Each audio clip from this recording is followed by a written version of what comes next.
Se o senhor me provar, pastor, exegeticamente, um único versículo, eu só quero um versículo onde Jesus, Paulo, os demais apóstolos, João, diz explicitamente, claramente, vocês precisam guardar o sábado. Outra pergunta, é necessário guardar o sábado para ser salvo? E se o senhor me apresentar um versículo, o debate acaba aqui para mim. Pastor Ezequiel. Então, Marcos, veja bem, quando você estabelece uma forma de prova que você aceitaria. Então, se tiver um texto no Novo Testamento de Jesus ou dos apóstolos dizendo você precisa guardar o sábado, daí você aceita. O que implica dizer que se não houver um versículo nestes termos, você não aceita, e essa implicação de que porque não existe um versículo desta forma, então o sábado não é necessário. Se a gente for tratar outros dos mandamentos de Deus desta mesma forma, você se verá em bastante apuros. Porque, por exemplo, um dos 10 mandamentos diz: não terás outros deuses diante de mim. Você não tem esse Novo Testamento, esse texto explicitamente repetido no Novo Testamento. E aí, se você encontrar textos que façam referência a Deus no Novo Testamento, querendo dizer que eles implicam que você não pode ter outro Deus, sem o repetir explicitamente, eu posso dizer a mesma coisa do sábado. Então, sempre que o Novo Testamento fala do sábado, está implicitamente presente o mandamento e ele está ratificado. Porque, de outra forma, o que constitui uma ratificação? Somente uma repetição ipsis literis? Porque, se for esse o caso, não há no Novo Testamento uma linha que diga não terás outros deuses diante de mim. Entende? E outro ponto. Existem muitos textos do Novo Testamento que falam sobre o sábado. Marcos capítulo 2, né? Acrescentou Jesus: o sábado foi estabelecido por causa do homem, não o homem por causa do sábado, de sorte que o filho do homem é senhor também do sábado. Veja que nesse texto nós temos algumas afirmações da parte de Jesus que são bastante contrárias à crença da maioria dos cristãos. Primeiro, que se diz que o sábado é estabelecido por causa do antropos. O antropos não era unicamente o judeu, era o homem, inclusive talvez remontando ao próprio homem Adão, ao primeiro homem, a todo o gênero da humanidade. Porque o sábado foi estabelecido para a humanidade nesse aspecto. Então, por exemplo, pessoas que defendem que no Novo Testamento o sábado é uma coisa só para judeu, como se houvesse uma distinção judeu-igreja, já está totalmente equivocado, na verdade, nas palavras de Jesus. E quando Jesus diz que ele é o Senhor do sábado, a gente remonta lá ao mandamento Êxodo capítulo 20, onde se diz que o 7º dia é o sábado de quem? É o sábado do Senhor teu Deus. Aqui Jesus se identifica como Deus. E inclusive a implicação é que o dia do Senhor é o sábado. Muitos de vocês evangélicos, eu acho que não é o caso do César, mas muitos de vocês, talvez seja o seu caso, Marcos, chamam o domingo de dia do Senhor sem base bíblica alguma. Inclusive, quando se usa Apocalipse 1, verso 10 para isso, lá se diz: no dia do Senhor me achei em espírito. Mas não se explica o que é esse dia do Senhor. Pode ser um sábado ou pode ser o dia escatológico, mas o domingo não pode ser. Porque não existe nenhum outro referencial do tipo assim: o 8º dia, o primeiro dia da semana é o dia do Senhor. Isso é uma inferência baseada em algumas questões, mas não é real. Então, assim, Marcos, eu não tenho o texto que você quer para você. Se você se sente justificado em transgredir o sábado por causa disso, fique à vontade. Mas eu vejo a sua condição da mesma maneira que um cara dissesse aqui: eu vou fazer zoofilia.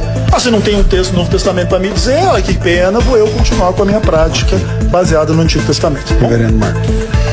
Pastor, olha só. As duas coisas que o senhor coloca, 3 coisas que não são verdadeiras. A primeira é que o senhor associou o sábado a Constantino. O domingo. O domingo não começa com Constantino. O senhor falou, eu ouvi. O senhor falando que nós cometemos o mesmo erro do catolicismo. Argumento da própria Ellen White. Primeiro, claramente os adventistas têm problema com os pais da igreja. A guarda do sábado. Tertuliano, Irineu, e outros pais da igreja que vão falar ali, o Didaquê, que vão falar que a igreja primitiva guardava o sábado. Quer dizer, século I, século II, os pais da igreja guardavam o sábado. Aí os adventistas dizem que nós copiamos o catolicismo já no século III, IV. Constantino está no século IV, Concílio de Nicéia aí, né? Então isso não é verdade. Quando o senhor fala da correlação e correspondência, pastor, por exemplo, nós não temos lá a repetição do versículo. a repetição do versículo. Mas nós temos implicações claras. Zoofilia. Zoofilia se encaixa no pecado Sexual. No pecado sexual. Quantos versículos no Novo Testamento que nós falamos do pecado sexual?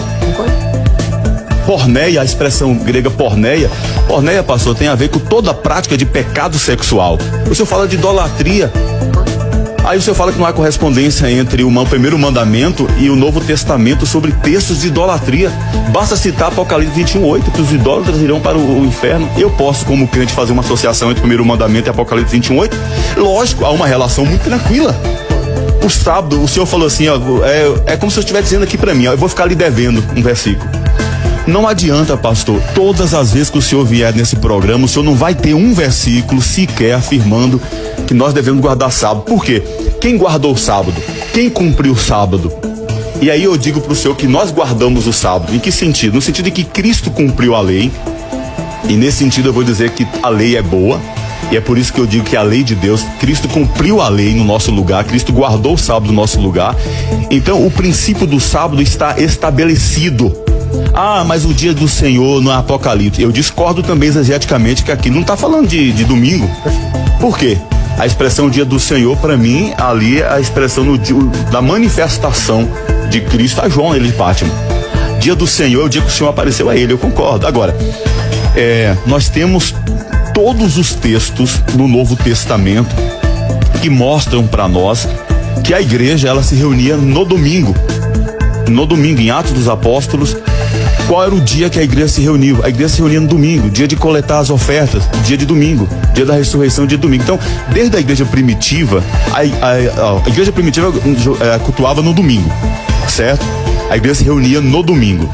Os pais da igreja se reuniam no domingo, os reformadores no domingo, os escolásticos no domingo. Nós temos 1900 anos de história, a igreja guardando o domingo. Guardando, você acha? Guardando no sentido assim de separar o domingo pro Senhor. Não no sentido do adventista, né? Não guarda o domingo. A expressão é um pouco forte, mas separando, pastor, um dia. Eu entendo. Paulo entendendo o domingo como dia especial, você fala. Especial, necessário. E esse dia poderia ser sábado? Poderia, tranquilamente. Romanos capítulo 14, nós poderíamos ter um dia tranquilo, no meio de semana, dependendo do contexto.